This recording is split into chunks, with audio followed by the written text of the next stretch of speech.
Welcome everyone. Today we have our another new episode, and this episode is very important because we will discuss on startup, and startup is very popular right now. Many governments and corporations, they are helping for developing startup, but there is a specific point that how a startup actually can develop their international culture, global culture. This is very important for us, and we have our world famous speaker from around the world. We have Professor Rob, Professor Donald, Mr. Dan, Mr. Raymond, uh, and beside that we have some other guests, Mr. Shankars, Mr. Manoj, Madam Aparna, and many other speakers. So I want to start today's discussions from Madam Aparna. How do you want to share your experience with us about the startup? And we love to learn more about Indian startup ecosystems, and you are nurturing many startup as well. So how do you want to analyze today's topic, Madam Aparna?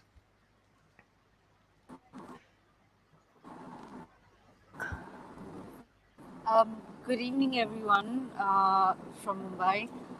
My name is Aparna Randave, and I, apart from being an HR professional, I sort of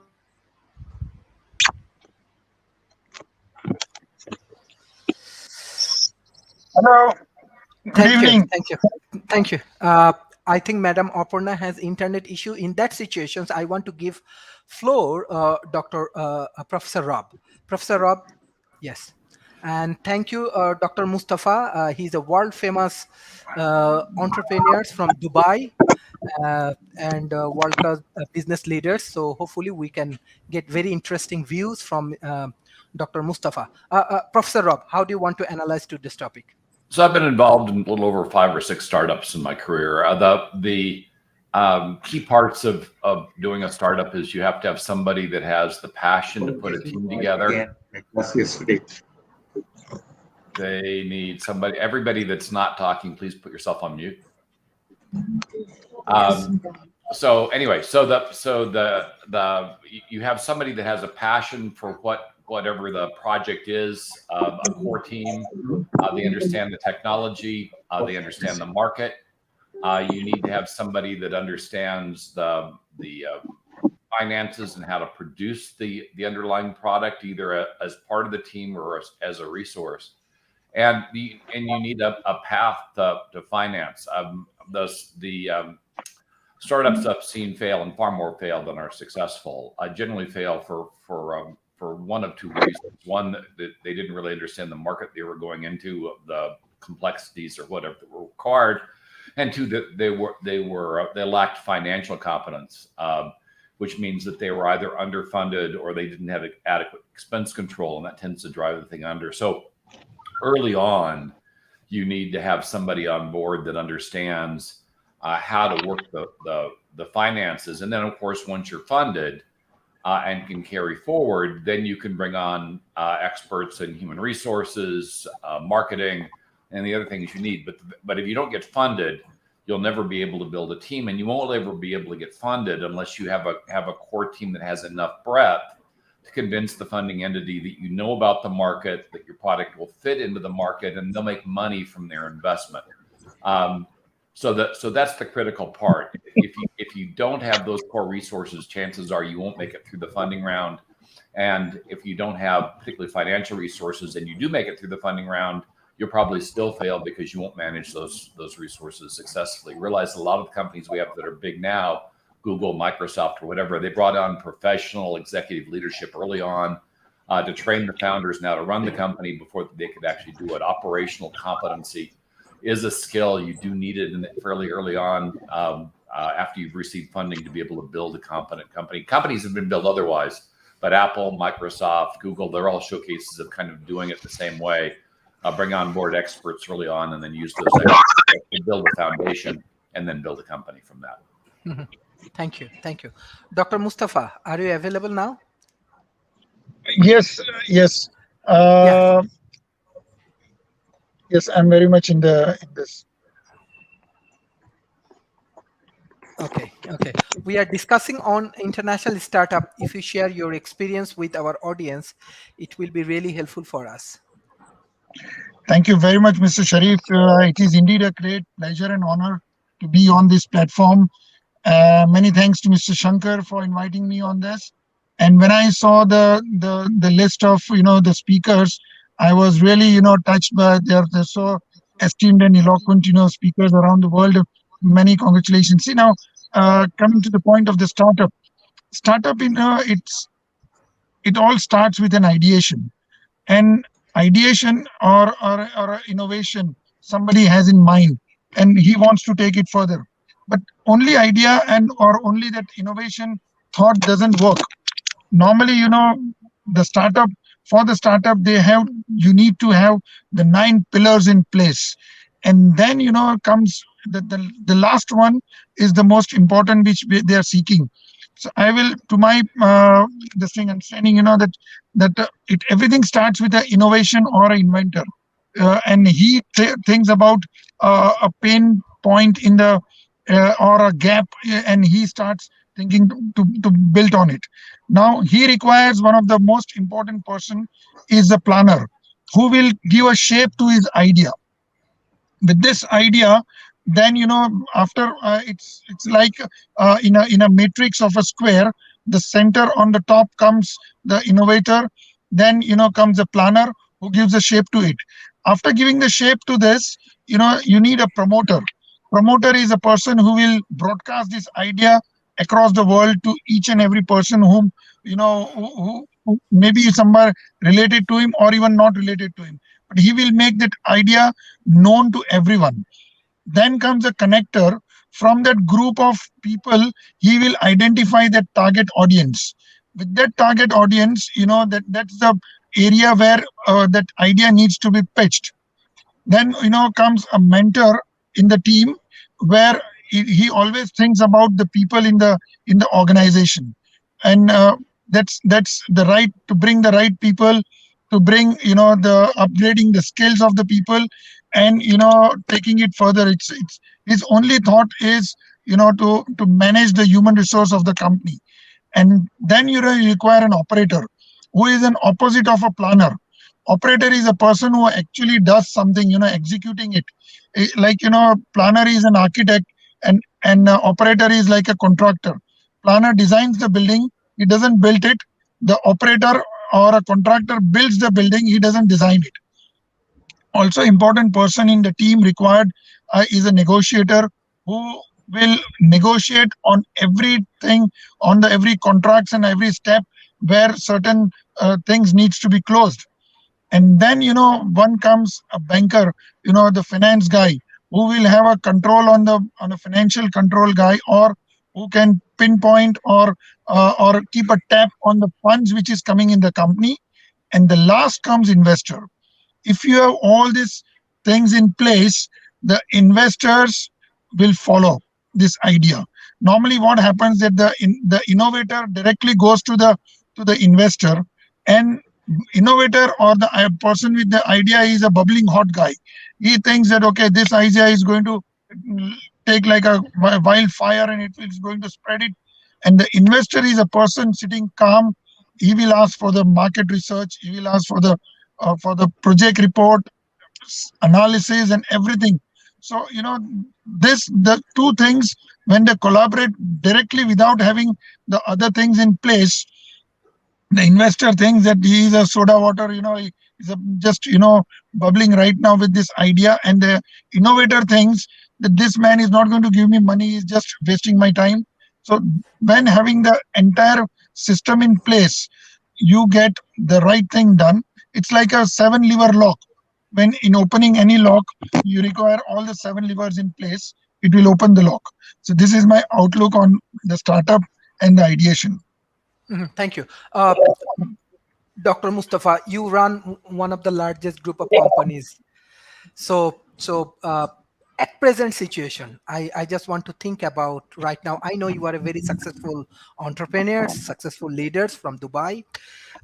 At present, like what type of challenges actually the entrepreneur faces in the COVID-19 situations, even in Dubai or in India? Every entrepreneur is sailing in the same boat. Earlier, I will tell you the difference between pre-COVID and the current time. Our Dubai is our international headquarters. Our Indian headquarters is in a city called Ahmedabad. Our African headquarters is in Rwanda, in Kigali, and our American headquarters in Panama.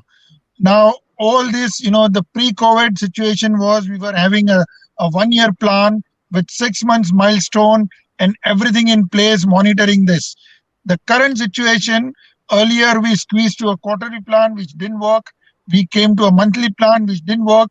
We came to a weekly plan, and now we are daily planning because Mhm. the regulation in different countries keep changing, and it's like a signal light. The countries are moving from red to amber to green, and every day the countries are changing the color, and based on that, the entire business environment and the commuting towards that country is dependent on the amber country or a red country or a green country. So it is becoming a very difficult to plan in the long term. So right now we are planning on a very short term and Mhm. looking at, we have a fallback plan that anytime if this stops, what is the next we have to do. So even our resources, our stocks, our logistics are all done in a small parcels and pieces rather than what we used to do in containers and number of containers earlier. Mhm. Mhm. Thank you. Professor David Smith, very crucial point. Entrepreneurs cannot make a plan, they are just planning for day to day. He's one of the successful entrepreneur, even in Dubai, one of the largest group of companies he's running.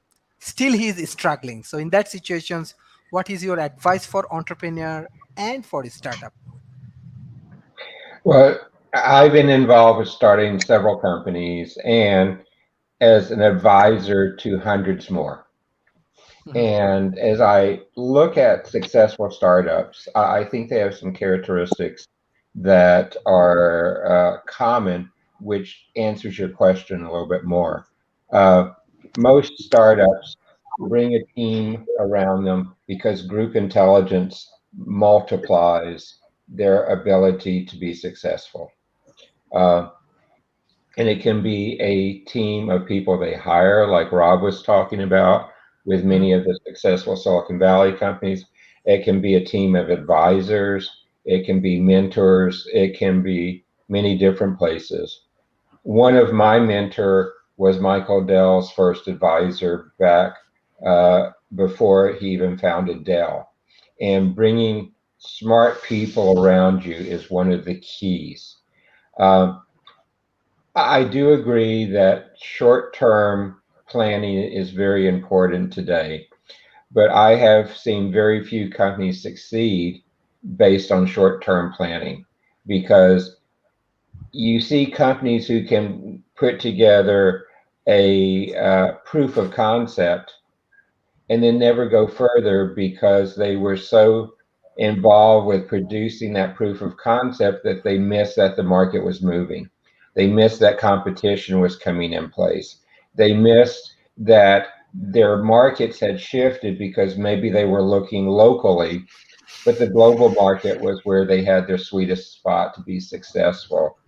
Um, Many of you have heard my analogy that there's a reason why the rear view mirror is smaller than your car than the windshield. It's important to know where you've been, but the windshield is bigger because, particularly in business and in life, it's more important to look at where you're going and understand the nuances of that. Um, to me, it's also very interesting when you look at how you raise the funding that has been mentioned as so important. Um, One of Rob threw the statistics on the table that the vast majority of startups fail. And depending on whose numbers you're looking at, it's anywhere from 70 to 85% fail. But what's another interesting statistic is when you look at venture capital firms, the number reported is that 99% of the funds fail. And so you look at those numbers and you look at the pressure for VCs to return money to their limited partners. Uh, Many VC backed firms fail because of the short sightedness of their issue and the fact that their capital is not patient capital, and that can work with them till they have the ability to get a product to market.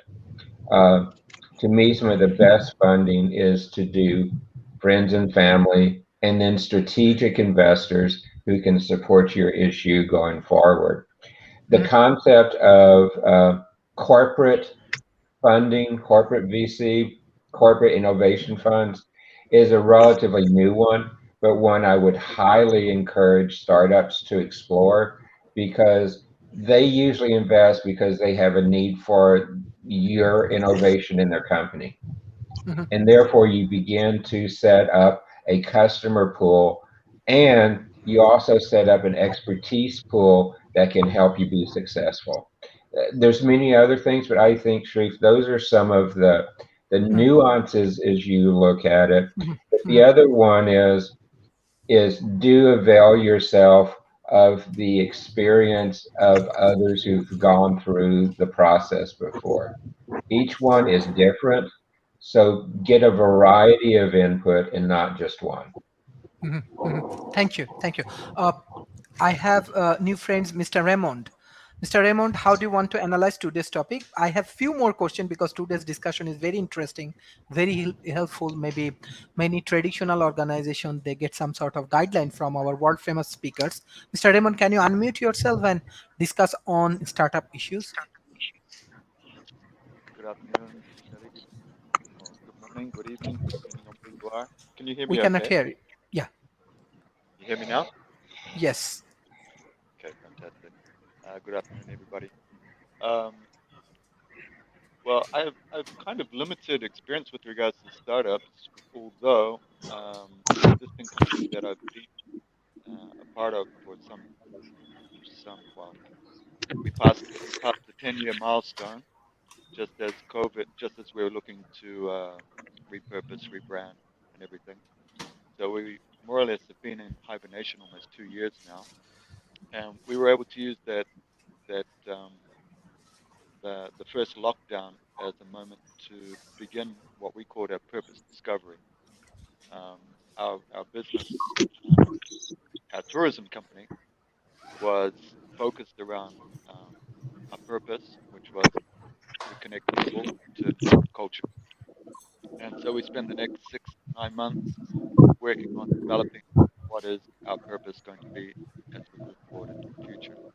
So this was a very, very lengthy process and invaluable because without having a clear company purpose that we were able to transmit to the people within not only the people within our group, but also to our clients, it was kind of everything would have been pointless in in our view. Mhm. Thank you. Mr. Raymond, we cannot hear you clearly. Okay. All right. Let me take this down. Okay. Mr. Shankar. Mr. Shankar. Yeah, Yes. uh, it's audible, Is that right? sorry? Yes. Mr. Okay. Shankar. Yeah. Mhm. Yes. So I just wanted to say that for startups, it's been on for a while, and it is most recently that startups have become part of the mainstream. All of us have startups in us. We have great ideas, but when you look at today, we have so many situations where the startups can be analyzed and see how they reach the place where they have reached. Um, I'm pretty much excited by the artificial intelligence that is accelerating startups, which means that you have an idea and you need mentors, you need this incubation, which will actually process to reach the place they need to reach so that the investors can come on board. But looking at where it's going today, the systematic approach is getting very exciting. For one thing, you don't have to do it alone. And for another level, I think the corporates coming together and the startups coming together is a great shift because it's more getting aligned with the 17 SDGs. If you're a startup in water or something that truly makes a difference for the planet, that becomes very meaningful. And I'm more for that than finding a solution for whatever reason and it is scalable and it can earn you a lot of money.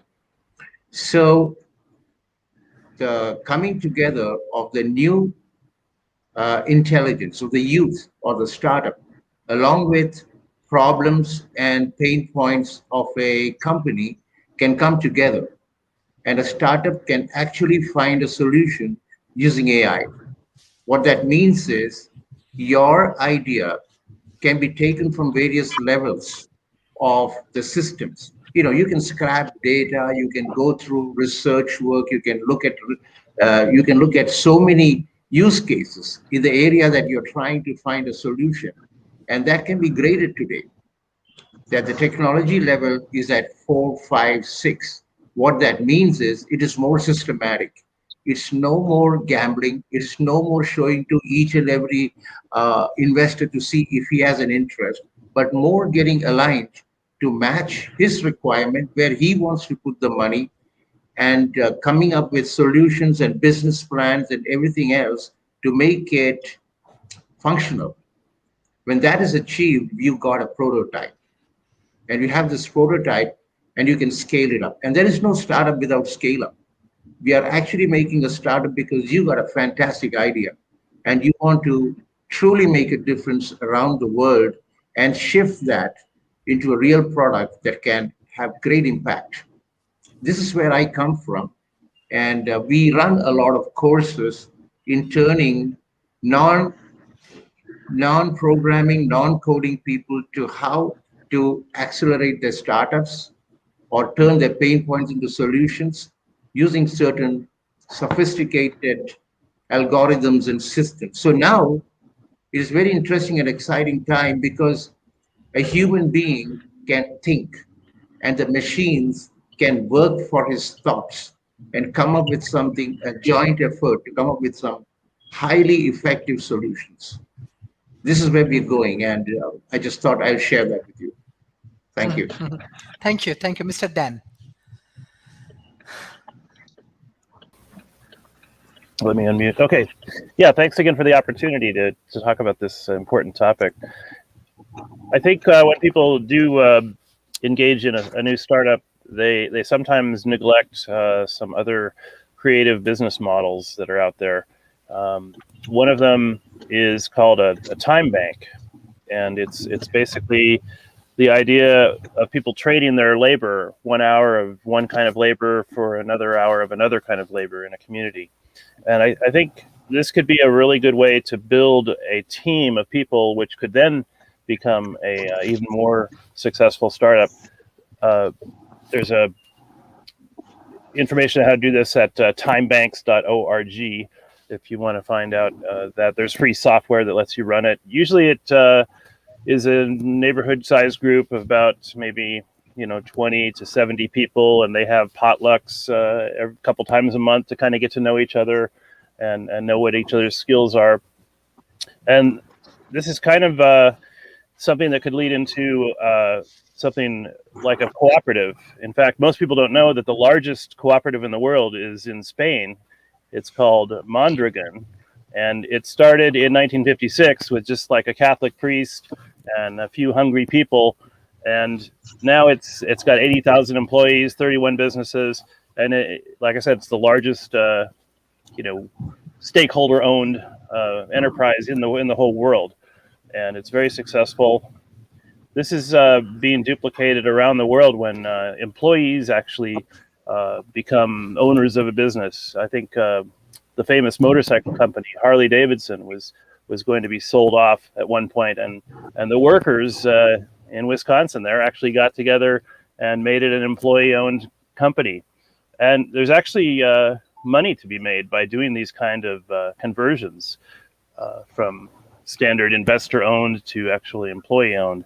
And it's an amazing productivity spark plug when you have even just profit sharing is a mechanism that can really give you an incredibly productive and make the people involved in the enterprise really care about it.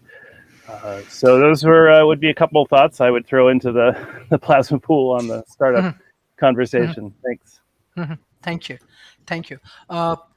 We have few other speakers. Miss Aparna. Madam Aparna, you can hear me? Can you hear me clearly? Can Okay. Mr. Manoj,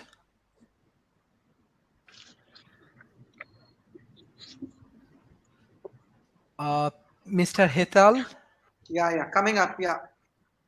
Thanks for the opportunity, sir, and Shankar for inviting me. So, for my core function area, as I mentioned, and I'm thank you for the rest of the enlightened speakers.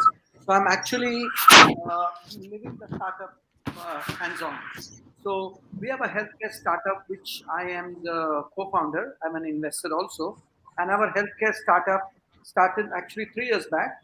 We developed, took it time. We got a tech mentor from somebody from Accenture who's building the AI model.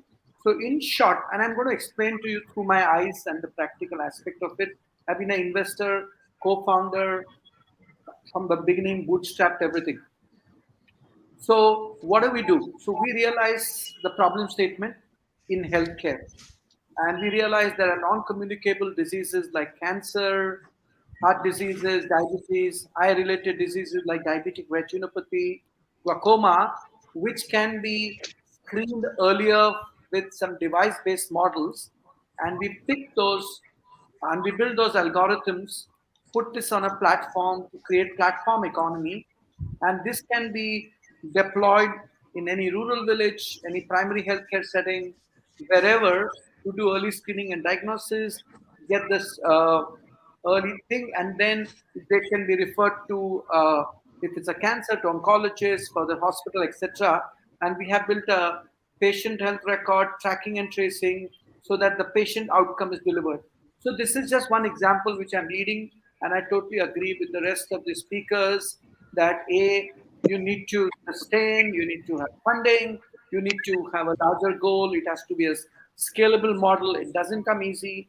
COVID was tough for even us because we suddenly couldn't see any patients because of the regulations. But the key is to stay alive, look at the problem statement, and you have to have the vision and passion to see it through, bootstrap it continuously, look at your expense statement all along, and if there is a solution you have for the problem, then we have seen other great exits happening. So for me, from a startup, I started as an advisor to a lot of startups, created my own startup, still advise few couple of startups, but my core as a startup, I've already shared my view, and I think world is a global space, and all the solutions which we have can be used from a networking standpoint to scale across the globe and create cost-effective solutions, especially in our situation. Thank you. Miss Aparna, can you hear me? Madam Aparna, can you hear me? Yes, Yes. Shafiq, good evening. I can hear you. And it's good to be back. Sorry, I dropped off because the network went bad. So I've been listening to whatever I could, manage to gather from the thoughts that have been expressed by the other speakers, and I tend to resonate with a lot of them. Being an HR professional and a leadership coach now, and of course a startup advisor, it I tend to agree with was it Professor Raymond who mentioned that you have to first start by picking up a good team, and I think no matter where the business goes, it does not take away the fact that a good team is what will really hold you in good stead wherever the market goes. And that's a pet peeve that I've seen as far as startups are concerned, that they start with a good set of people, at least that they would have identified who resonate with their idea, who resonate with their thoughts about what they're trying to achieve. But eventually, I guess the entrepreneur or the founder and the co-founders, they tend to become, revenue obviously starts taking center stage, and everything and anything that can kind of contribute to creating more revenues is what they're really then getting after. And somewhere down the line, team management or people management, as it were, or leadership really falls by the wayside. And that's where a lot of startups suffer. And because then there is a high amount of churn. Your culture becomes very cutthroat. It becomes more about driving in numbers and achieving your end results. Because of which the brand and the market gets affected. Of course, there are many. I mean, India is a huge favorable ecosystem for the startup world. And one does see a lot of unicorns and a lot of good startups coming up. But at the same time, there are many of them who really end up with these kind of issues. And that's where when I'm talking to some of them, that's the focus that I try to bring in with them, that managing culture, no matter where technology goes, at the end of the day, the human connect and the societies that we live in will never die down. The human connection is never going to die down, right? So ultimately, it is people who will deliver what they're supposed to deliver. And it's only then that you will be able to achieve, if you're able to lead people well, if you're able to put teams together. So the old principles of management, the old principles of leadership will never die.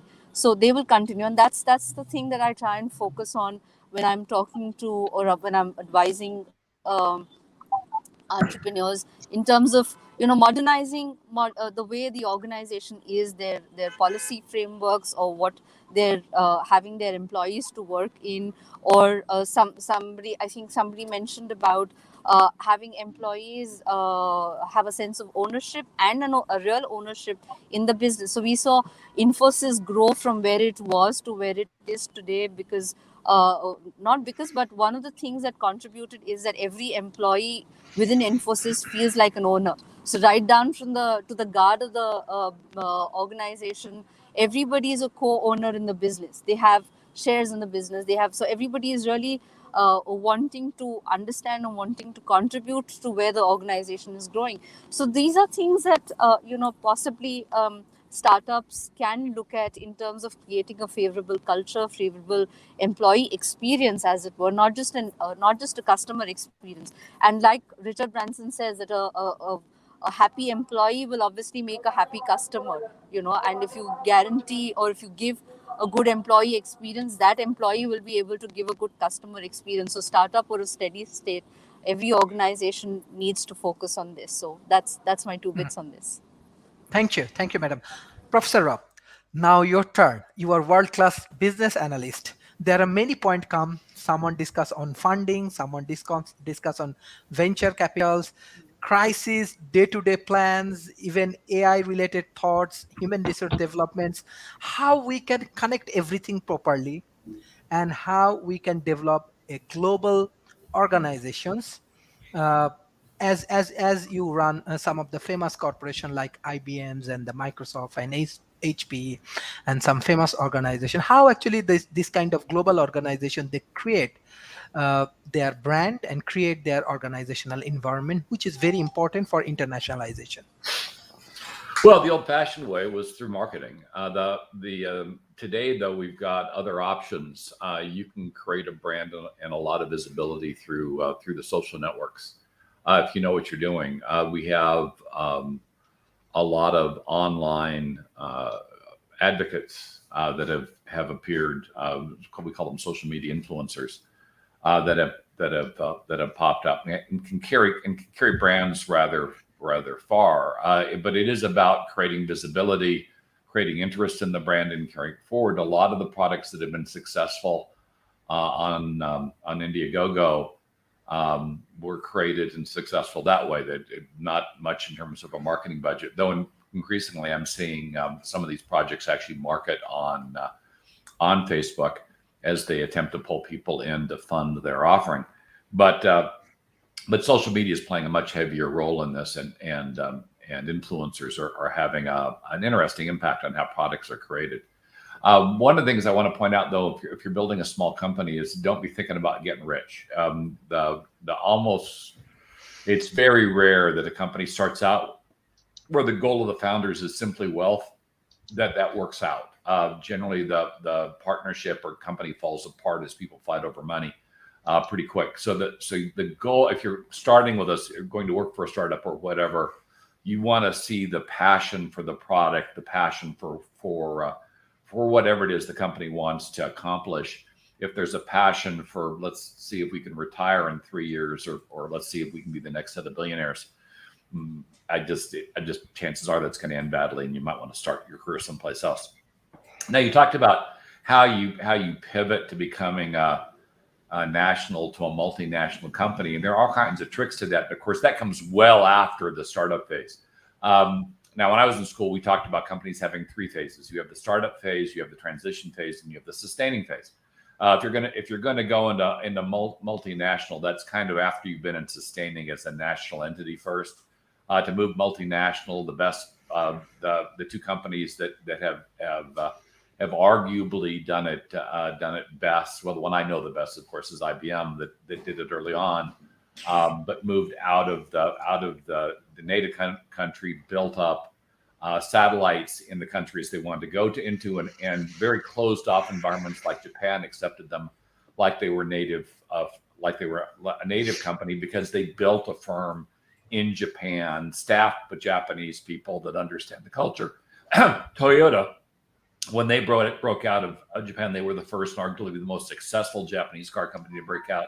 Did the same thing. They established a strong presence in the United States, designed the products in country, for country, and the end result was they bypassed General Motors. I believe they still are ahead of General Motors in terms of total sales, or at least they were until the chip shortage took about 40% of their volume out this month. So that's the way. So you now the executive management you have, typically folks that are really good at startups aren't really good at sustaining companies, that they will make problems. So you have to be aware of your staffing strengths and weaknesses as you transition. Startups are a lot of fun. They're very intimate. You can micromanage and get away with it. You can do a lot of things in the startup that you really can't do once you become large. You have to be able to delegate, particularly when you get into the sustaining phase, and be able to pass responsibility down to others. And most startup managers I've known don't like to do that.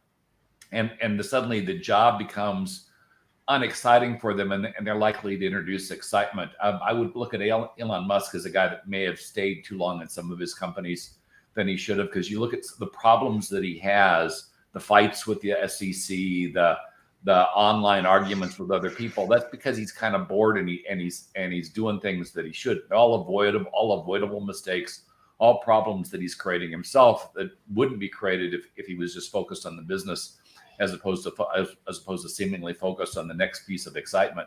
Great startup guy, might be all right, and certainly been all right during the transition, but as a sustaining manager, he's been as big a problem as he's been an asset. So just being aware of the strengths and weaknesses, and when the CEO and executive team needs to step back and have somebody that's better suited for the phase the company is in, and then become an advisor, go off and do a skunkworks project or whatever, would find the original startup executive who probably still controls most of the company, provide them with the excitement they need, and work on the stuff that they want. At the end of the day, staying focused and knowledgeable about what you enjoy about doing this, and making sure you don't kill it, probably has an awful lot to do with whether the team will stay together and be excited. And by the way, finally, really critical that you understand the nature of a team, how to build it, how to keep the people together, and be very much aware of the members of the team that actually keep the team, are the glue that keep the people functioning.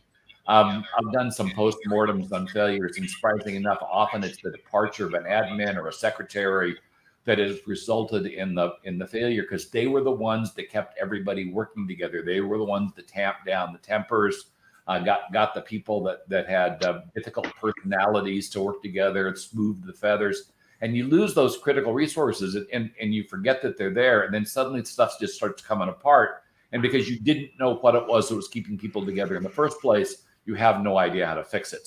So really being aware of the team dynamics and what's making it work, what's providing pleasure for the people that are doing the job, making damn sure that you don't break it is critical. One final thought. Dell is probably the best company in terms of doing acquisitions. The reason they're good at acquisitions is they go in, they determine what the value is they're purchasing, and they protect the value. Most acquisitions are done to make it easy for management, and that's why they fail. So it's the same thing with a startup. If you know what your assets are, and you protect them, you can generally carry through the effort. If you don't, you will generally end badly. Netscape, probably the biggest catastrophic failure that I ever saw in that regard. They completely lost track of who it was they were, focused on markets they knew nothing about, and they came apart. It was the first time I'd ever been to an executive meeting where the head of sales came back and said, hey, I would have done a better job presenting if somebody had told me about this thing before yesterday. And the rest of us have known about the damn meeting for months at that particular point. That's just not good team dynamics. So really making sure that you sustain and keep the team together and understand the strengths, weaknesses, and the assets that you need to protect is critical as you go through this process. Excellent, Professor Rob. Sure. Dr. Mustafa. Yes, Dr. Mustafa, actually, yes. Actually, this is one of our vision that we want to see the startup and corporations from developing nations and from Asia. There will be more globals and there will be a great brand, like how actually Professor Rob analyzed today's topic, and he bring many important points. So Dr. Mustafa, you are leaders, and you develop a lot of leaders. What kind of even at present situation, leaders are face a lot of challenges, even in politics, even in corporations, everywhere there are a lot of challenges. So what do you think, how we can develop more futuristic leaders who can helps to grow their economy, who can helps to grow their corporations, and we want more great brand like IBM, Microsoft, or HP, what actually Professor Rob discussed. What's your view on that particular point? Yes, it's a very interesting topic because, I did my PhD in leadership, but in fact, in spite of doing my PhD in leadership, what I know is just a drop in the ocean compared to the knowledge available. But, my assessment is that, see, the leadership is decision making.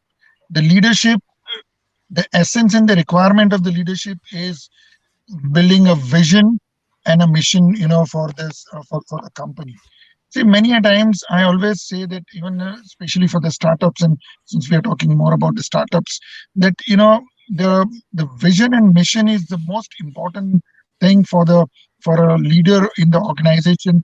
May it be the startup, the first, it's a one-man band when he starts that company, or even if I was 1,000 employees later on. That is very important to have a right vision and then setting up the mission for that. And with these two things, because if the vision is or a mission is deviating from the vision, then as you go further, you are creating a longer distance to your destination.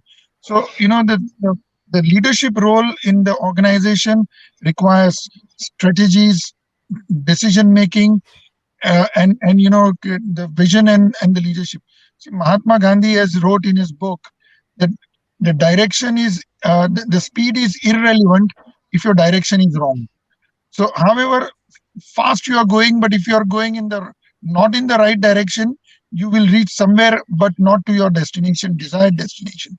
So that the direction and leadership role is to guide the company and give the direction to the company. So in the current this thing, the leadership in the organization, it's the direction is very important. And with this direction, the strategies are built on the top, and then it disseminates to the last person in the organization. Many a time what happens that that the vision and the mission statement, by the time it goes down in the organization, it's like a Chinese whisper. It completely changes its form and the understanding of it. While doing my PhD, I learned all the top leaders of the world. But one example which has stuck me, and it's very close to my heart when I learned that, I would like to share over here. When JFK, when he launched the mission on moon, after the USSR took the lead on sending the first man in the space, so JFK went on the periodic visit to NASA. And while this visit in NASA, he saw one man sweeping the floor. So JFK directly asked him, "What are you doing here?" Now that man could have answered, "I'm cleaning the floor," but his answer was such a answer can be written in golden words in stone. He answered to the question of JFK that I am helping sending man on moon. Everybody working in NASA were all focused on only on one goal of sending the person on the moon.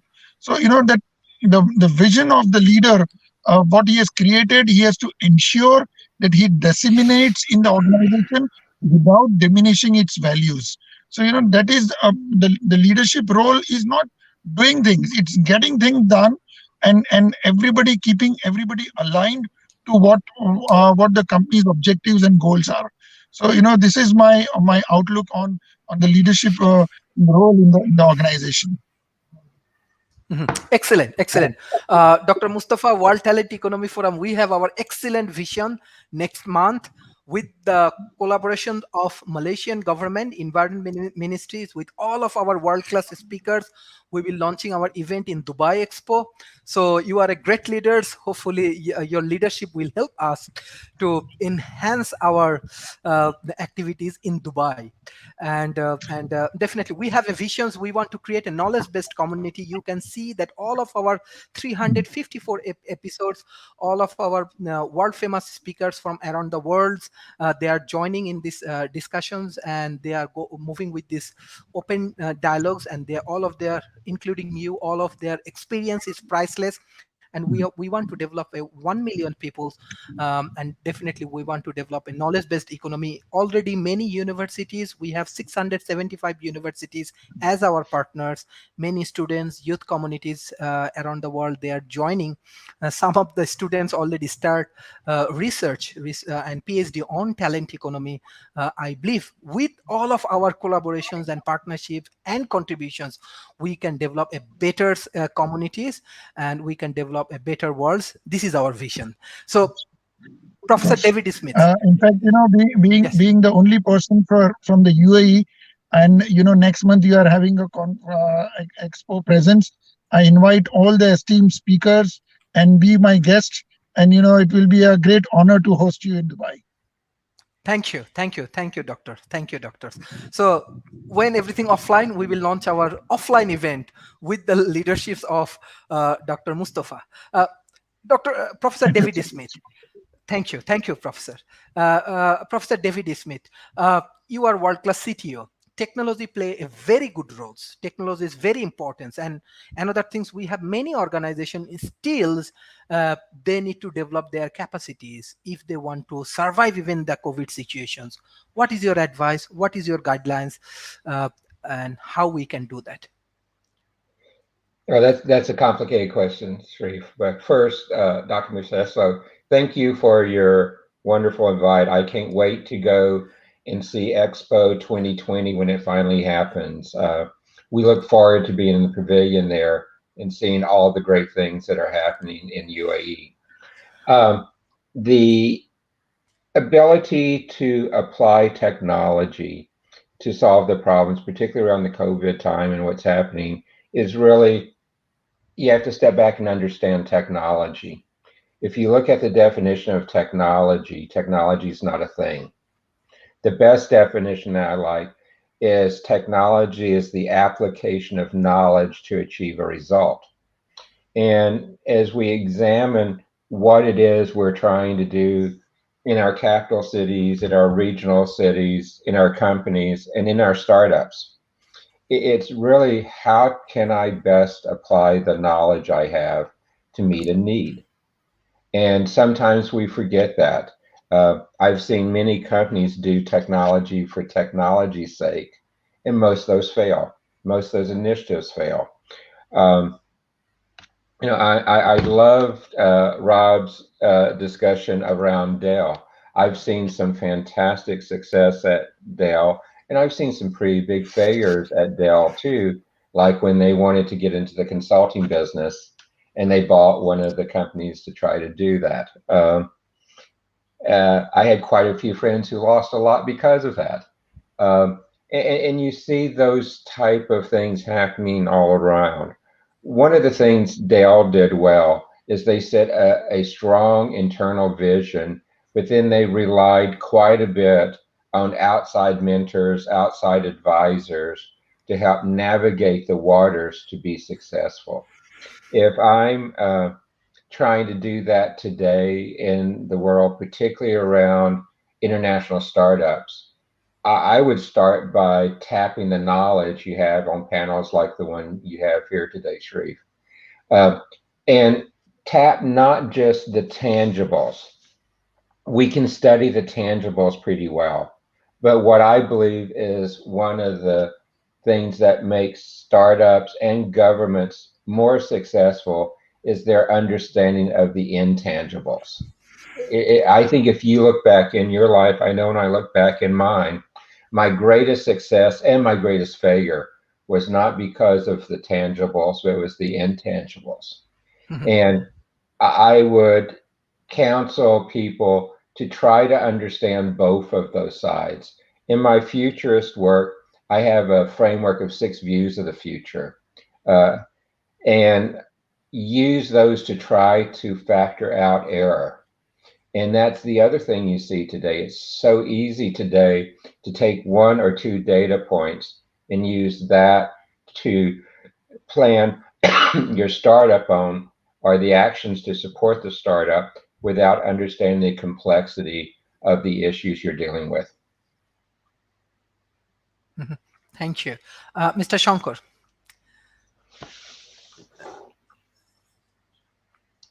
Can you unmute, please, Mr. Shankar?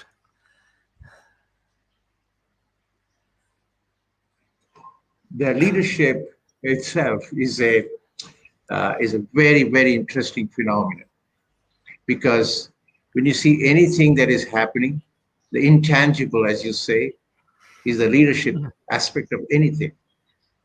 Now, leadership is not something that you just find with politicians or world global leaders or anything. I think there is leadership as a distinction that makes that difference. So there can be a leader student and there can be a leader entrepreneur.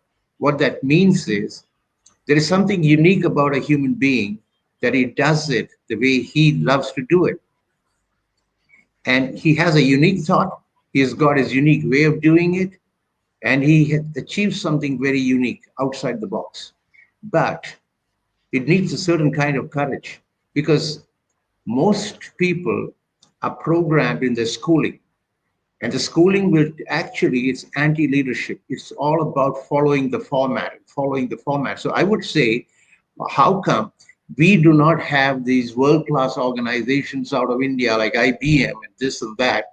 It boils down to one single thing. We like to do back office in India. We like to get deployed work where money is given, and we will do the finest things technology-wise, all of that. But it's a high time to realize all the distinctions that we got, we can actually make a difference. And we need to rely by that, and we need to believe in ourselves. And I would think leadership by itself is a great topic, a great way to follow. The philosophy to understand it is much more than we can imagine, because decisions make all the difference. Like a famous man says, it's in moments of decision that your destiny is shaped. And I was thinking, how could I increase my decision-making capacity, which is why I almost got into AI. I think if I can get my brains as if like 1,000 me's communicating with each other in a fraction of the time, it comes with something that it must be definitely worth studying, which is why I am becoming more and more adept to what AI is doing. And I want everybody to follow it from a leadership point of view, how you can use all this to bring forth what we have in mind, what our vision is. And I think that'll make a big difference in starting startups which are world-class startups by the human and the machine interaction, integrating that. Thank you. Thank you. If I Thank you, may Mr. come in here. Yes, exactly, sir. So what Shankar mentioned about AI, I'll give you a very interesting example. So recently I met India's top oncologist. I'll stick to healthcare, which is my focus subject. So I told him, listen, I'm on a mission to passion, mission, madness, craziness, whatever you call it, to screen early diseases of breast cancer. So he said, oh, you know what? What is the technology you're bringing? So he's typically a 70-year-old man, not exposed to technology, but a world famous surgeon for cancer. He said, I can touch a woman's hand and tell whether she has breast cancer or no. I said, yes, sir, doctor, I understand that. But how can we create 1 million doctors like you to do that? So he said, what are you saying? I said, yes, because we cannot create enough doctors who are experienced, but we have, as Shankar mentioned, all the AI, deep learning algorithms, pattern recognition, etc., where there are other experts doing that and create that to scale. And today, the technologies come in where we can train medical social workers, etc., in a country like India, which spends less than 1.5% of the GDP or on healthcare, can train these workers to scale. And if you do early screening, so without, and again, I told he said, what is the change? There was image recognition earlier available, some kind of thing.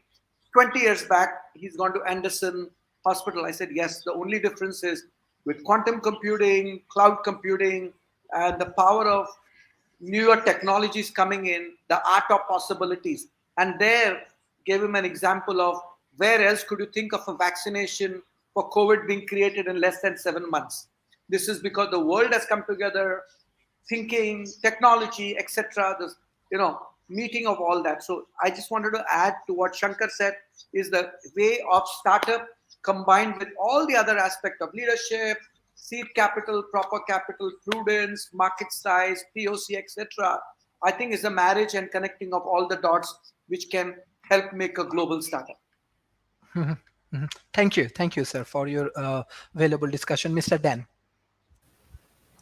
Well, I would hope that people engaged in startups are thinking along the lines of, let's say, the Sustainable Development Goals, but even more broadly, the urgent situation that the biosphere degradation has come to.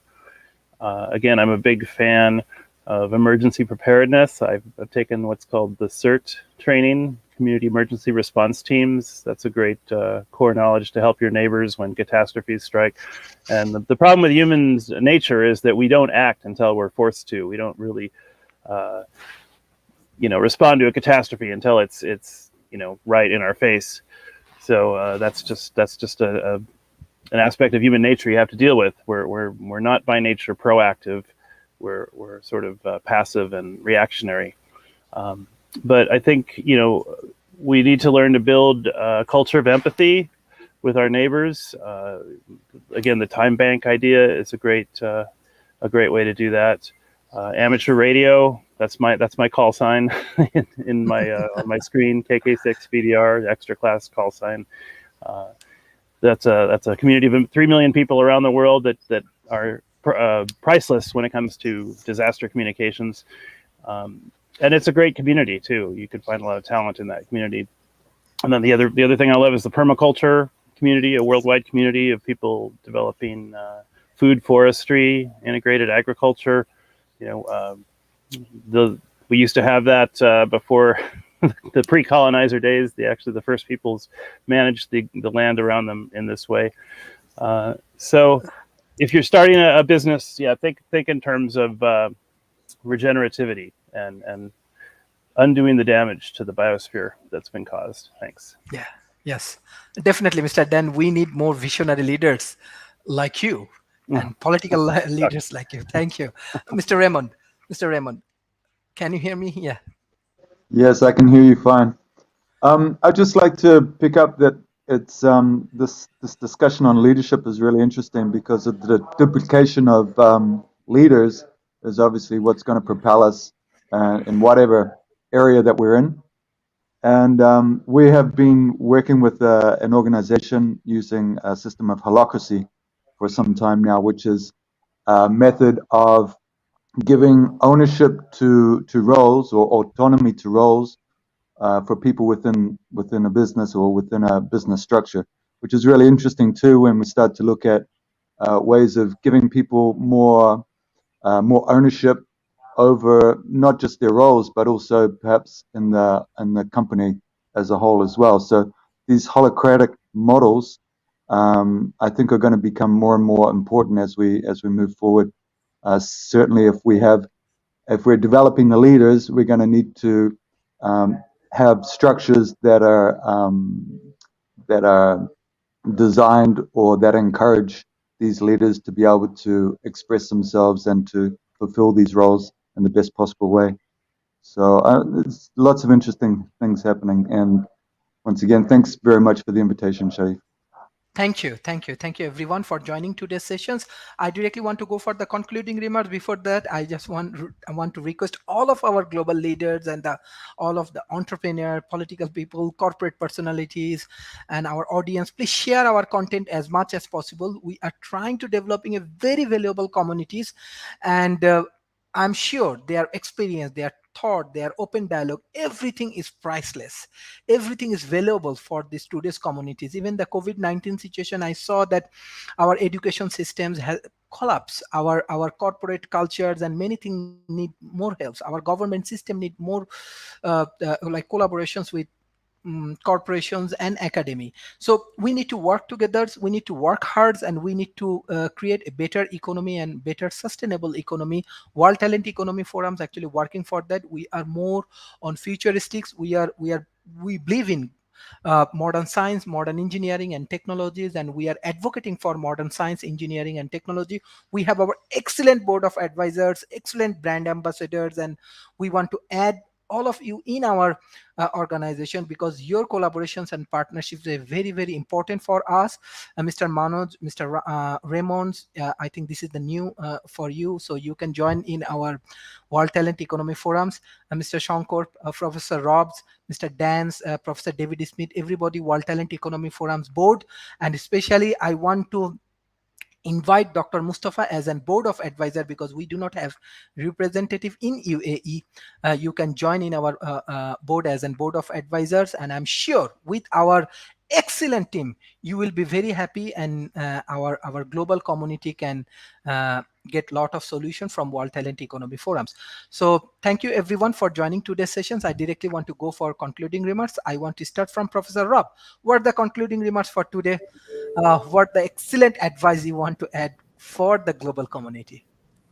Well, Dr. Mustafa pointed out a great story with JFK and the sweeper, and I've got a similar story with Thomas Watson Jr. and it really points to vision. The Thomas Watson Jr., who was really the heart of IBM as it came up, the father was the one that created the company, and early on the company made things like kitchen utensils. But it was Thomas Watson Jr. that matured the company.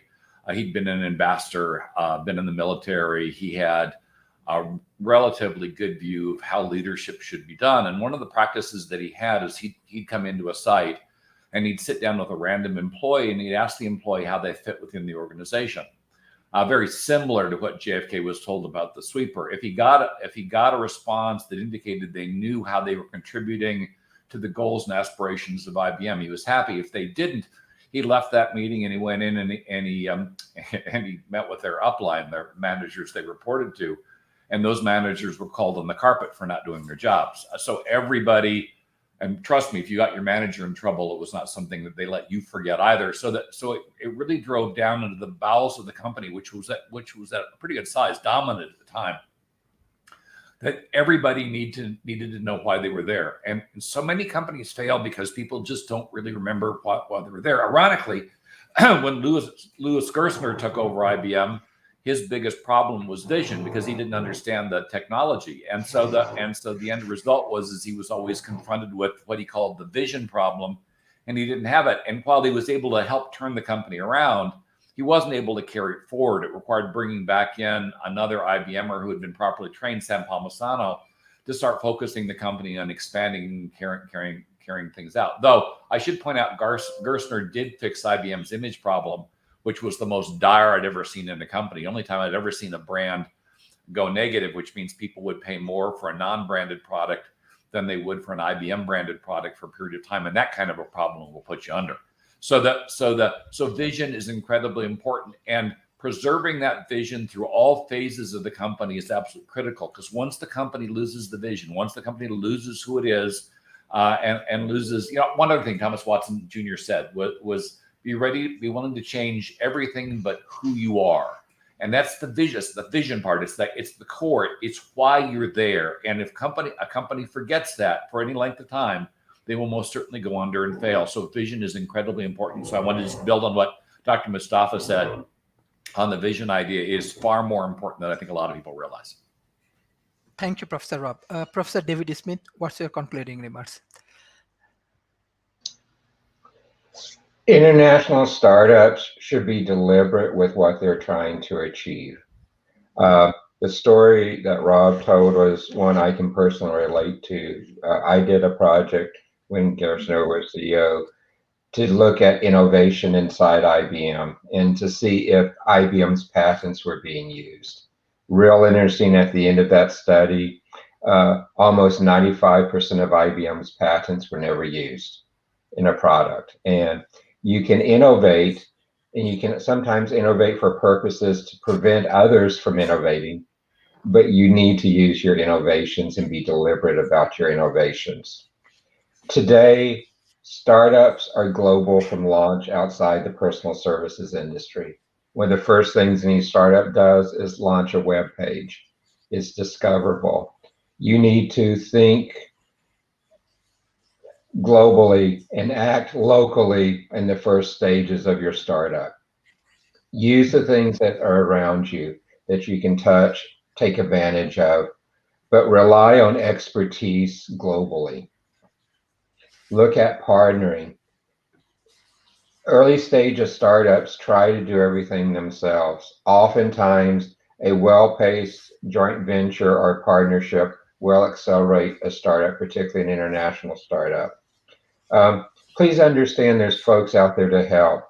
I'm on the board of the International Accelerator here in Texas, and we actually have a investment committee meeting this Saturday where we're looking at over 40 international startups who want to come to Austin and enter the US marketplace. Leverage your resources where you can. There's a lot of them out there. But the final concluding remark is governments should encourage startups. Academia should encourage startups. Large companies should encourage startups. Startups can innovate where many large companies cannot innovate. Startups have problems scaling where large companies and the government can help them scale. Take advantage of the resources you have available to you. Thank you. Thank you. Dr. Mustafa, what's your concluding remarks today? Can you unmute, please? Yes, with a wonderful, proceedings going on and hearing from the connoisseurs on the startup and the entire ecosystem of startup. Yeah, my only take for today is that the current startups are blessed that they have such ecosystem to support the startup industry with the mentors and all. 20, 30, 40 years back when the startups were there, they were like an orphan on their own, on their path, committing mistakes and then, rectifying it themselves with the virtue of experience or, other things. But now with the trend of the startups, going on, and as you said that, startup is a very important segment in the industry because if you pay, large companies are like an elephant. If you pinch an elephant, they will not even know about it. So the problem statements can be easily identified by the startups, and then they can work on it. And with having such current trend on the mentorship, available VCs, and all the hand-holding ecosystem of the startup, I feel the startups are blessed in this era. And with this, they can create a better world and a better place with bringing in new dimension to all the things what we are using. And unless, the question is not asked, they will not, the thing will not, like necessity is the mother of invention. And I always believe that the innovation and startups are going to keep coming on a very, this thing, it's a trend because every best thing in the world has a further scope of improvement. So whatever we are using now, will be continuously keep on improving. And one fine, person will find an idea of how we can improve, even though which is called the latest thing, how we can improve it further and create a better model of that for the entire mankind and humanity. So, it's a great experience sharing the platform today. Thank you, Doctor. Thank you, Dr. Mustafa, for joining today. Mr. Manoj, what are your concluding remarks today? Well, I would like to concur with all my other learned panels, and I've said enough. It's never been a time like this, and for those startups and such a support system available, it's a global village out there with technology. If you connect the dots right, you can win. The only thing you need to have is passion to transform, like I had in healthcare. Somebody will have an education sector, etc., environment, whatever. But if that can happen, we can change the world to make it a better place. Thank you. Mr. Raymond, what's your concluding remarks? Thank you. Yeah, I think there are big changes coming. A lot of it is going to involve repurposing businesses and business structures that are obsolete and outdated. And I think a lot of that is going to lead to people just having the ability to define their purpose, their company's purpose. Okay, what is it that they want to offer to the world? What Rob was saying earlier with regards to Toyota moved into the US with a complete change of culture, and really what they were doing was introducing a new set of systems which hadn't been used in the US before. So the understanding of different cultures and different systems is going to be really key, I think, moving forward. Expertise, the sustainable world resources that we have is expertise. Global expertise is one of the most sustainable, and I think if we can harness the expertise of people from around the world and put it into their own environment, I think this is going to have a big impact too on our environment. So yeah, thank you so much for the invitation once again. Everybody have a purposeful, peaceful, and powerful afternoon. Thank you. Thank you, Mr. Dan. What's your concluding remarks? There's a saying that when was the last time a poor person gave you a job? And I mean, people like to bag on wealth and money, but the fact is that not everyone is great at offering jobs, just as not everyone is great at doing jobs all the time. But one job that we all have is to be civically engaged. Right now in the United States, where I live, probably the biggest party is actually the party of people that don't vote. It's kind of ironic because if they actually, they're probably jaded. They don't think the two big parties are doing what they want. And I would agree with it's. There's a lot of political trench warfare. There's very little evidence-based governance going on. So I ran for office here in Thousand Oaks, California, for city council in 2018. I didn't spend any money to speak of, but I got about 2,000 votes. And I ran again in 2020, and I got about 4,000. So I'm like, if I could just double my votes every 2 years, I'll have enough to be on the council by 2026. So I'm playing the long game on this. I want to put ideas into the government that they're not talking about. They're not talking about the Transhumanist Party ideas, the singularity. I mean, we are on the verge of a technological singularity where as soon as computers become hyper intelligent, history is over as we know it. The computers will go on to become so far advanced above us that we won't even be relevant anymore. And no one's talking about this in government. So if you don't vote, vote. If you do vote, run for something. If you're running for something, sponsor some legislation that's relevant to this onrushing future. And that's why I like the U.S. Transhumanist Party, and think about getting active with transhumanists whatever country you're in, because they're on top of this stuff. So thanks for letting me plug that. And thank you. Well, everyone. Thank you. Mr. Shankar, what's your concluding remarks? Yeah. Mr. Shankar, unmute, please. Mr. Shankar, yeah. The transhumanist is very interesting because I truly believe in that human beings have to top everything. Having said that, I also think that we are living in unusual times. And one of the things I want to truly acknowledge Professor Sharif for putting this WTEF together. And today is when I truly realized the power of this, because when you talk about leadership, when you talk about how to go forward, making it fast, and all of that, it's great to be amongst the best. And we need to extend this particular atmosphere, the space in the schools and colleges. I don't know how, but they need to have this understanding you can dream and you can do it. And these are unusual times, and we need probably we need to include a lot of students attending these workshops and seminars. And that's my concluding remark today. Thank you. Thank you everyone for joining today's sessions. We believe in talent economy. Talent is everywhere. Talent is in India, it's in Malaysia, it's in Silicon Valley, it's in Texas, it's in Ahmedabad, everywhere, it's in Africa. So we want to connect all of the talents together, and this is our visions. And talent actually can solve the problem. And because of many challenges in the global community, there are many hidden talents. We need to find out the talent, because talent can solve many problems.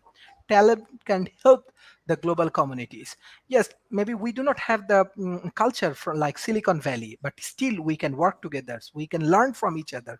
We can learn from the global community, and we can grow our economy. So that is our objective. I believe if all of our intellectual community, if they support World Talent Economy Forum, definitely we can achieve our vision. And this is not very tough for us. I can remember our first sessions with Professor Rob, and now we are growing and growing. 100 of different countries and more than 300 corporations and organizations, they are joining. Government also believe, different developing nations, that this is ultimately the way of solving the global community's problem. So we need to work together, we need to work as a team, and we need to understand each other. That is the way of solving the problem. Thank you, Professor Rob, Mr. Manoj, Professor David Smith, Mr. Dan, Mr. Shankar, Dr. Mustafa, Raymond, for your continuous support for World Talent Economy Forums.